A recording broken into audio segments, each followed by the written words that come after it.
So here I am with the Mini Cooper S. This is actually a 5-door version. I was kind of hoping to drive a 3-door or a convertible, but this is what the dealer had to let me have a go in.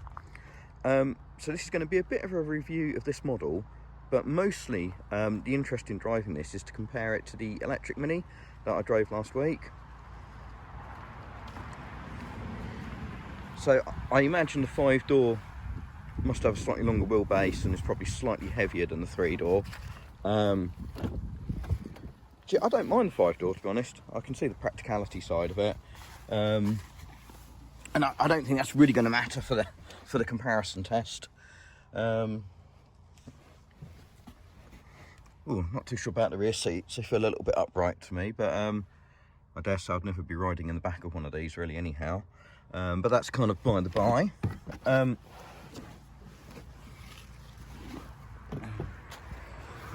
Doorways a little bit narrow getting in and out there, easy to get in, harder to get out perhaps. I still like the styling of these. I think, you know, traditionally the Mini was always either a 2-door or a 3-door, depending on how far back in time you want to go. Boot looks comparable to the 3-door, maybe even slightly deeper actually. So this is a 21 plate Cooper S, so it's a current model. It's got the 8-speed automatic gearbox, and I really wanted to try that to compare it to the EV. I believe you can get these as a manual, which I'll be honest, I think would be my choice if I was actually buying one. I'm not really the biggest fan of automatic gearboxes, but I think this is definitely the comparison that we want.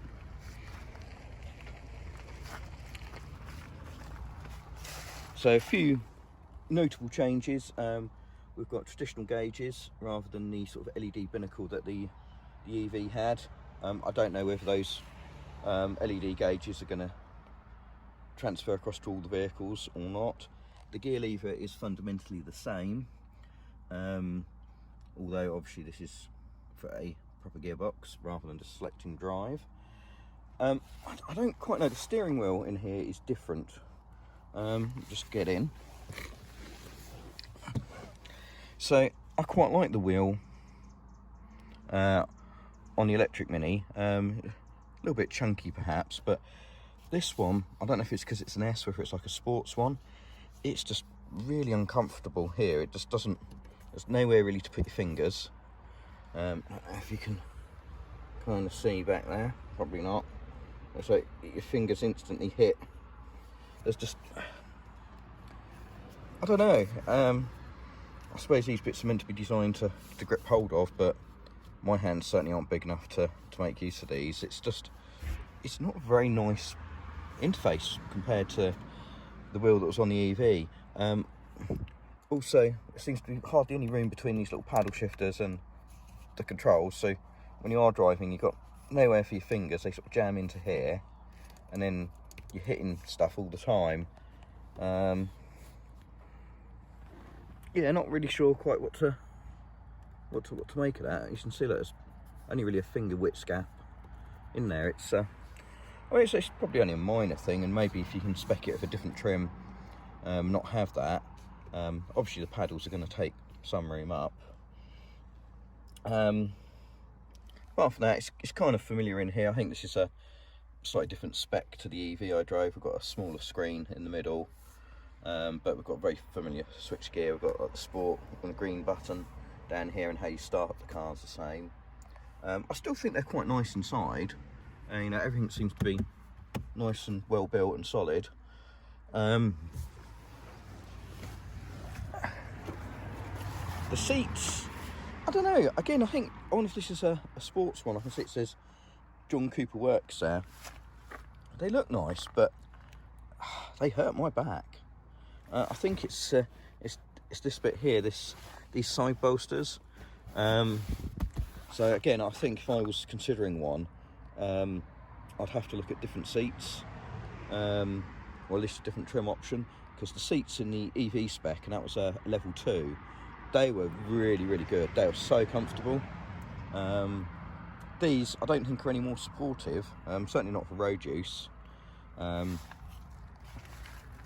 But yeah, I don't know, I've only driven it about less than 10 miles from the dealership, and that's started to play my back up already. But we'll get it out on the road and we'll see what it drives like. Right, so road test for the Mini Cooper S 5-door. I believe this is a 2-litre petrol with the 8-speed automatic. As I said, it's quite similar to the EV in many ways, which is to be expected. So we start it with the same start-stop button in the middle of the dash. And we've got a very similar infotainment system. I'm not going to go into that. I think if you're interested, there's plenty of other resources to go and look that up. A couple of things to note. Yeah, I can't quite get as comfy with these seats for some reason. Do not know what it is, but they definitely don't suit me. I'm sure they're very nice and probably do suit other people. Other things, we've got a manual handbrake in here. I assume this is standard across the range, perhaps rather than the electric handbrake of the EV, which is quite a welcome addition. I do prefer things that aren't likely to fail down the line. The gauge cluster in the dash here, it's a bit weird. The speedo's horrible. It goes 0, 20, 40, 60, 80 and continues in 20-mile-an-hour increments up to 160. And when you're eyeballing it, there's no real easy way to see where 50 or 70 or 30 are. All speeds that we drive at in the UK. It really, really pisses me off that companies do this, and just lack of design thought. It really is crap. It's so much so it would irritate me that I would not want to buy a car that had such a crap speedo. It just means you've got to spend so much effort looking at it just to try and read what speed you're doing, which you shouldn't need to. But that's by the by. Let's get out on the road. Let's go and see what this thing drives like, and we'll go from there. Right, I'll put it in sport mode because I have driven this a few miles already, and for me that's the mode I'd be wanting to drive it in, I think. Shame we've got some seasonal UK weather with us today. The EV I had on a very good day, which was nice. But we've just started getting a bit of rain.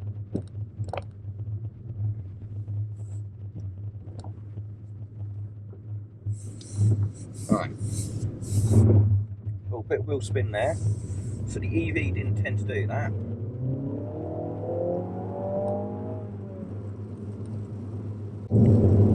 I would say this is quite pokey, but one thing I've noticed, and before it started raining, was the traction control light does flicker up if you pull away hard out of junctions or off roundabouts. It doesn't tend to have a squirm. The EV tended to move about a bit. You could really feel it torquing side to side, but it never spun a wheel. This doesn't seem to move about, although being 5-door, it's got a slightly longer wheelbase there, which might compensate. But it definitely does want to sort of spin a wheel up, and the traction control intervenes. I don't think it's a bad thing, but it's just a very different sensation. Okay, so we're in a 30 limit here. So as per my complaint a few minutes ago, I've got no idea really where 30 is on the speedo. I don't know the specific weight of this. I can't tell that it weighs anything less than the EV driving it. It doesn't feel any lighter or more sprightly in that kind of sense. It doesn't roll any less or any more. In fact, I think it's a testament to how good the electric version was, that it felt like a petrol version to drive. I don't think this is a bad car. I think if I'd never driven the EV, I'd probably be more impressed with this. But where the EV was really good was within the speed limit. The electric motor actually ran out of puff at 93 miles an hour, I think it's officially rated at. And you could certainly feel that as speed increased, it had a lot less poke. So if you tried to floor it at 70, it wouldn't have any get up and go really. But from sort of 40 mile an hour going up to the speed limit, it was very, very good. Now we're at 40 at the moment, but we're only in a 50 limit, so we'll just have to wait until we get out of that. But definitely the petrol doesn't give you the same acceleration sensation at those kind of speeds and durations. This car does have one other really annoying trait, and maybe you can do something with the iDrive system in it and turn this off, but if I floor it, it sounds like I'm getting fake engine noise through the speakers. I'm in sport mode, I'm just going to floor it, wait for the gearbox, and then actually that picks up quite nice. We're at the speed limit now. It's good and bad. Actually, the engine doesn't feel breathless. It does feel like it wants to rev, and it's sort of top end power, which is quite surprising because a lot of modern turbo cars are all about sort of mid-range punch, and then sort of get a bit breathless and nose over near the top. This actually feels quite energetic, but it doesn't have that instant shove in the back that the electric did. And I have to say, to stay inside the speed limits, I think the electric had a more fun power delivery. I think, you know, if you're going to go beyond the speed limit, or maybe even on a racetrack, or if you're in Germany where you can obviously run at higher speeds and you want to take lines, I think this petrol engine will sing nicely. It kind of feels like it's just doing its best work and we're at speed limit.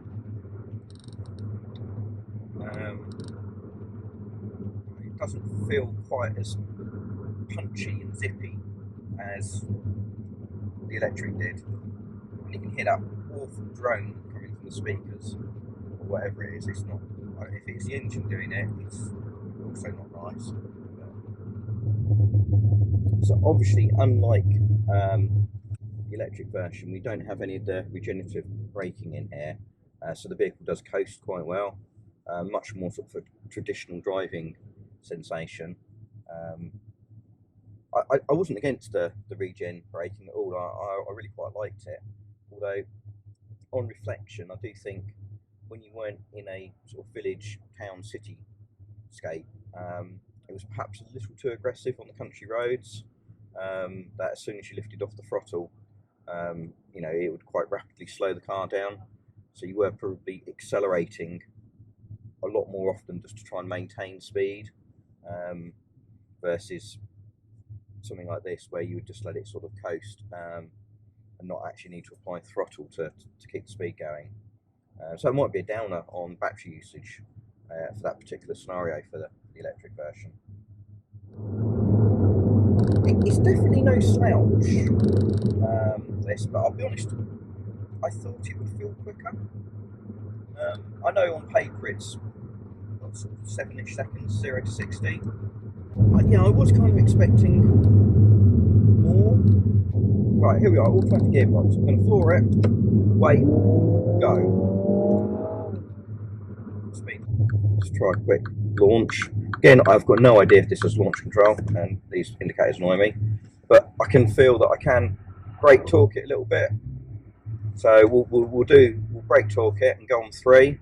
1, 2, 3. And it's dead, it's dead, it's dead. Traction control. Go, go, go, go, go, go. 60. Yeah, I don't really know what happened there. That sort of took ages to get off the line. Maybe I shouldn't have tried brake torquing it. It then just flashed up the traction control light, even though we weren't really moving. Quite disappointing. It's quite a roomy car. I would say in a different context, actually the engine doesn't feel bad, and I think with a manual gearbox it would be good. Let's just feed it through these corners.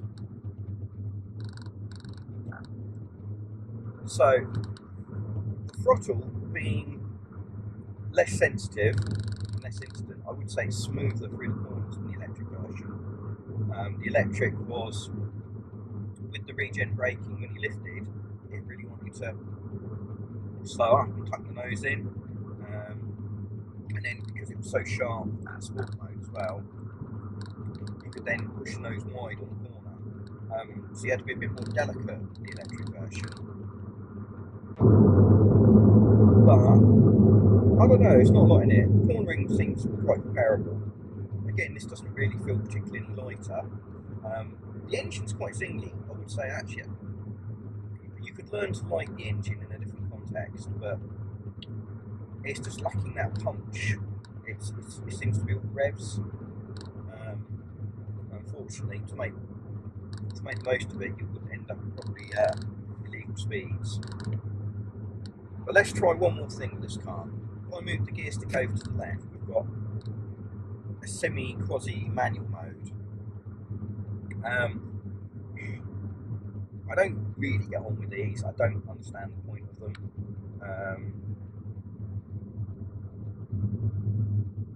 We can operate with the paddles, or we can pump the lever. I can push it forward to go down the gear, put it back to go up.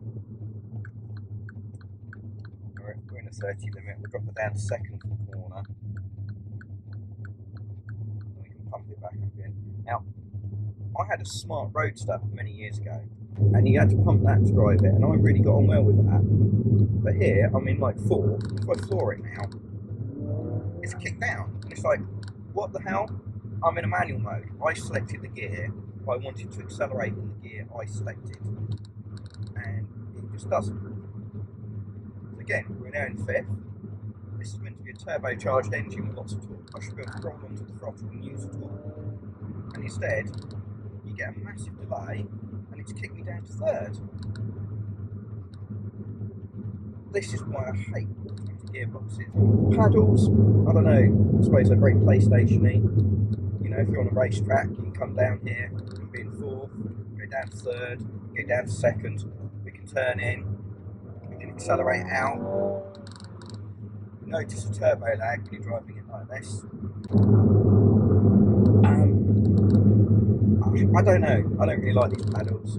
I don't really think they're good. And I'm pretty sure if I decide to floor it, put it in second, shall we? If I floor it, yeah, sure enough, it will change up on its own rather than, you know, set the rev limiter for you. Yeah, I don't know, it's weird. It's weird. This isn't a bad car. I think if you're comparing this to some other hot hatches or similar sort of performance vehicles at this price range, it isn't bad at all. But having been out in the electric version last week, it kind of feels a bit flat. Oh, that's another thing, the paddles. Turn the wheel, obviously, I don't know if you can see that, I can't reach the paddle. Let's play out here. So first, oh, it didn't change that time. I was expecting it to. Second, so top of second gear is just under 60 mile an hour. So using the paddles, we can go first to second and second to third on an 8-speed gearbox, and then we reach the legal limit. I don't know, I kind of feel like I'd want an extra gear change in there to get my money's worth. I think it's a step down or a let down compared to how the electric went, which surprises me. You know, I think given the choice in terms of how they drove, if you needed to stay within the confines of the speed limits, the electric was the more enjoyable